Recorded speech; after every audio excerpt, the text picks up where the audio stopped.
people like me. You need people like me so you can point your f***ing fingers and say, that's the bad guy. The undisputed super featherweight champion of the world, Alicia, the Baumgardner. That's the bad guy. That's the bad guy. That's the bad guy. That's the bad guy.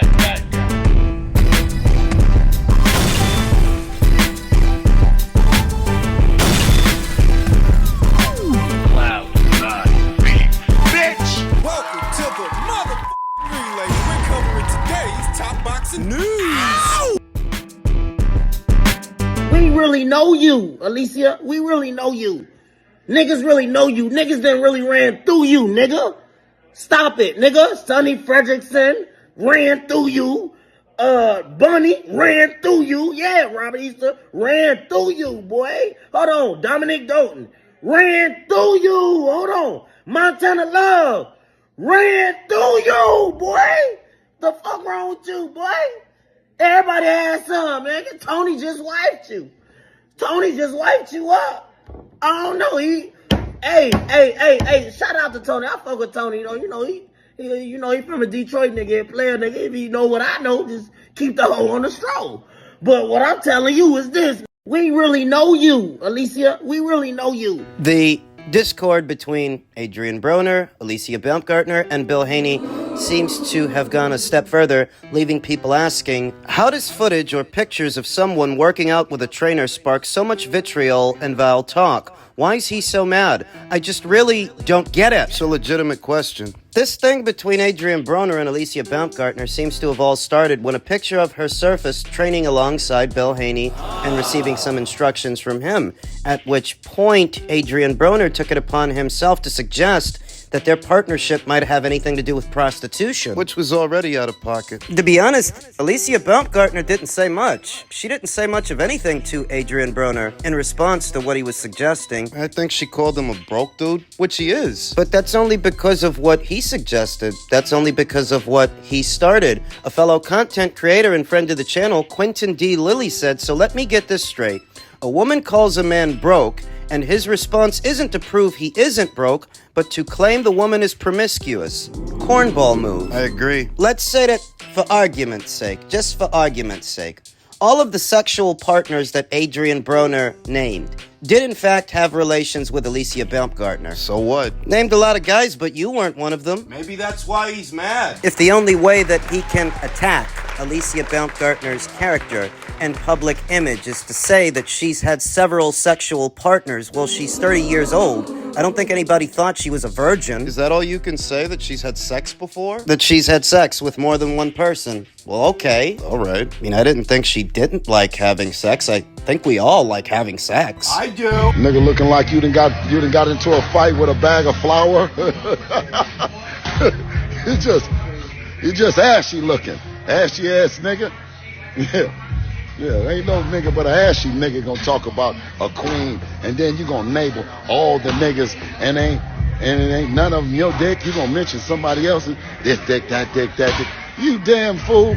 It looks like Adrian Broner just wanted an excuse to have a go at her. He just wanted an excuse to have at her. As soon as he saw that she was partnering up with Bill Haney, who he already seems to have some issue with, he took it upon himself to take it a step further and further. Just wanted an excuse to talk to her or talk about her. I don't really understand who he's shaming. Who is it that he's trying to humiliate?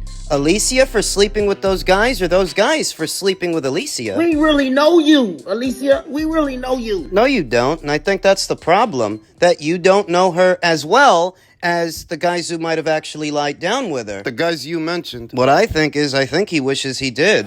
That he knew Alicia as well as they did, if they did have relations. We really know you, Alicia. We really know you. Why would you know where the man's tallywhacker done been? And you wasn't there? Huh? You might be one of them niggas that want to pay to watch. You sound like a watcher. Was you watching when Saunders or Sonny Edwards, was you the watcher? You wasn't there looking? Lucky little ass nigga.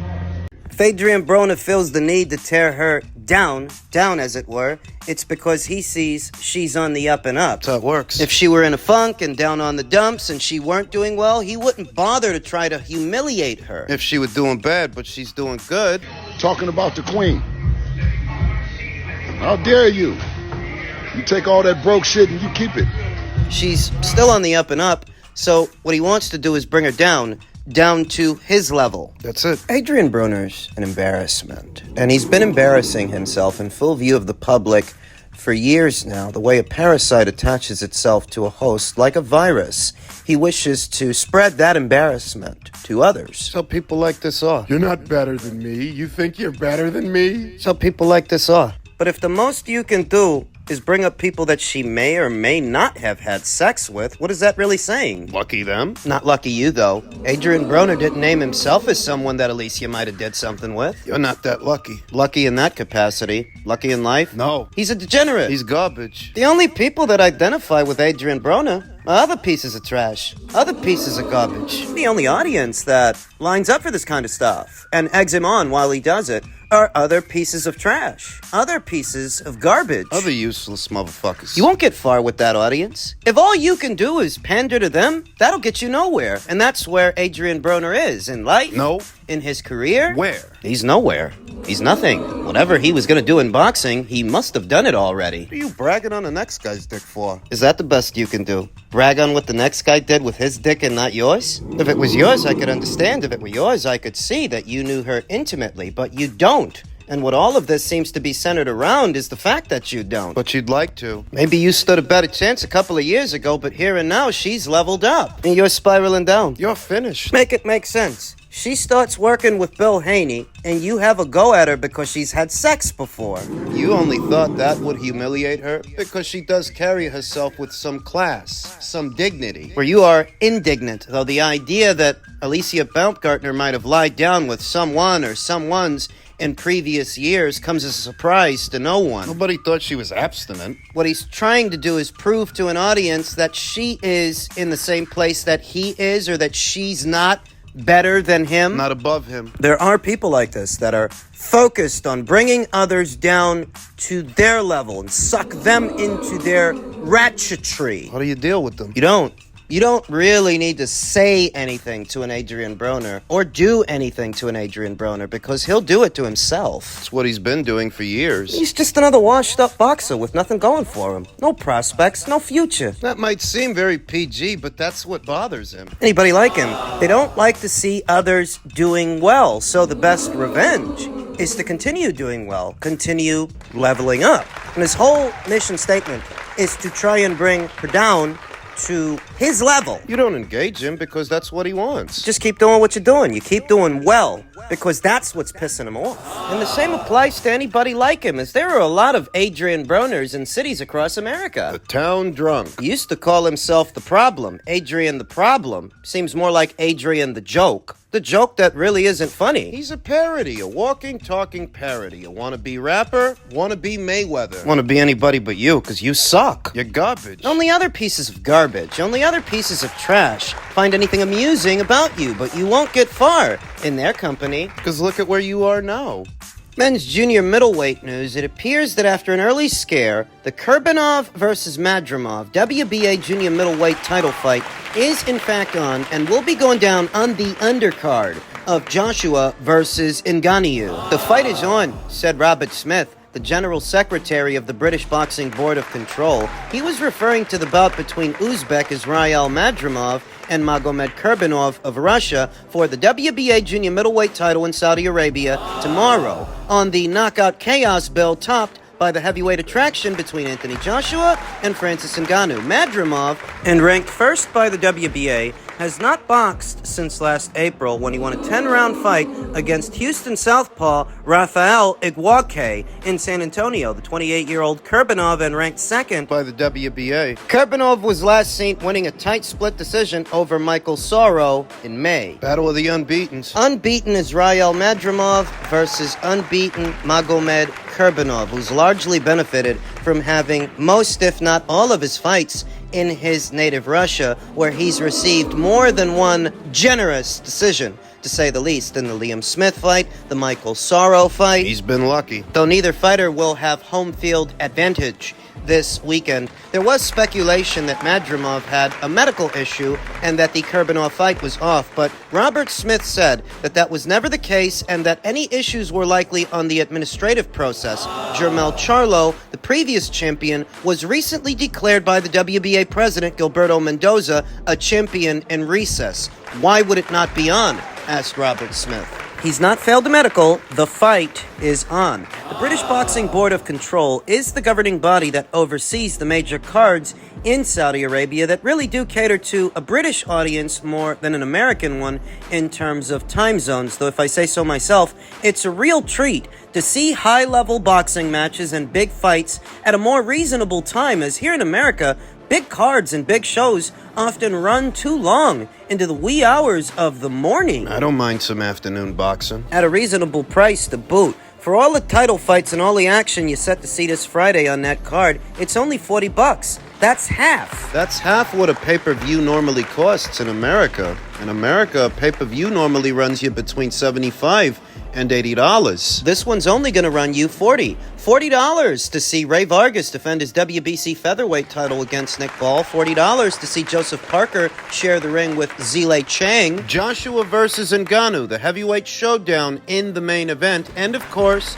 the WBA junior middleweight title fight between Magomed Kurbanov and Israel Madrimov. Michael Sorrow, a common opponent between them, he had a few choice words in reference to the match. He said, "My heart goes out to Madrimov. He is a great gentleman and a true champion. He is clearly stronger than Kurbanov. I hope he punishes this cheater because I should have been the one in the ring for this world championship. The corrupt judges won't be there to make him win this time. Good luck, Israel. Destroy him and then face me.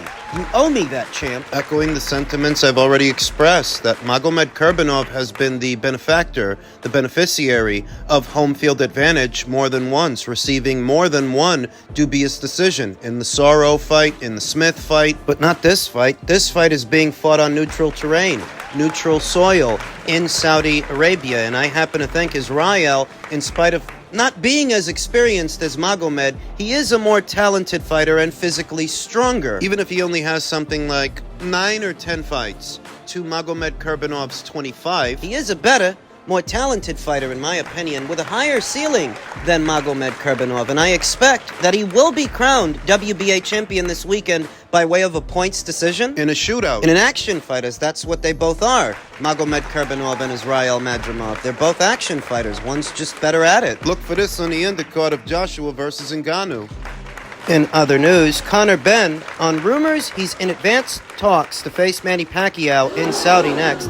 I can't confirm or deny. If there's anyone who can make fights happen, it's His Excellency here in Saudi Arabia. The public want that fight, so for me it's a matter of giving the public that fight. I think this fight, if they made it, would go down at junior middleweight, where Conor's been fighting for his last 2 fights, and Manny hasn't fought in 2 years. He's in his 40s. I don't think he's going to boil all the way down to 147. There's no title on the line, so there's no need for him to do that. No need for Manny, no need for Conor. There's no need. Then again, there's no need for this fight. If I'm being honest with you, no. I don't want to see today's version of Manny Pacquiao in there with Conor Benn, 2 years removed from the sport, so far from his prime, in his 40s. What's the point? What? If Conor were to beat him, What? Who's going to give him credit for it? When Conor says it's a fight that people want to happen, what people? Who? Who was asking for this? It's bad enough that news recently broke that Jake Paul is going to be boxing Mike Tyson, who's in his, 50s, close to 60s,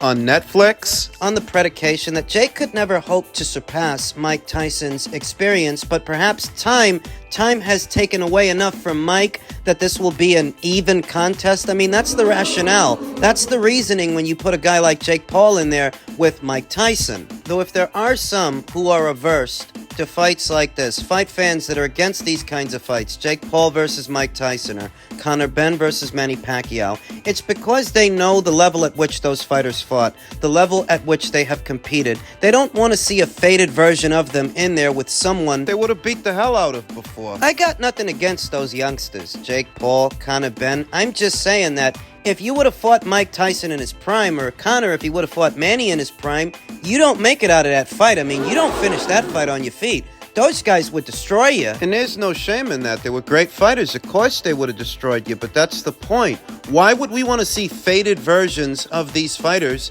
against you? And who's really going to give you credit for fighting today's version of Mike Tyson or today's version of Manny Pacquiao? As it pertains to Conor, I would actually rather see him in there with a Mario Barrios, with an Amantis Stanionis. Radzav Butaev? I want to see him in good fights with good fighters. I want to see him in competitive fights that allow him to further develop because he needs to. So much of Matchroom's efforts when it comes to Conor have been putting him in these huge events, these huge fights, like what was supposed to be the Chris Eubank Jr. fight that didn't work out. Now they're talking about putting him in there with Manny. And these are big shows, but Still feels like a circus, doesn't it? When you're fighting a Manny Pacquiao that hasn't fought since the Ugas fight. that was what, 2 years ago? And he was old then. He's even older now. Come on. Interesting tidbits in association with the match, the potential match, is that it would go down in Saudi, and as stated, the governing body overseeing boxing in Saudi is the BBBOC.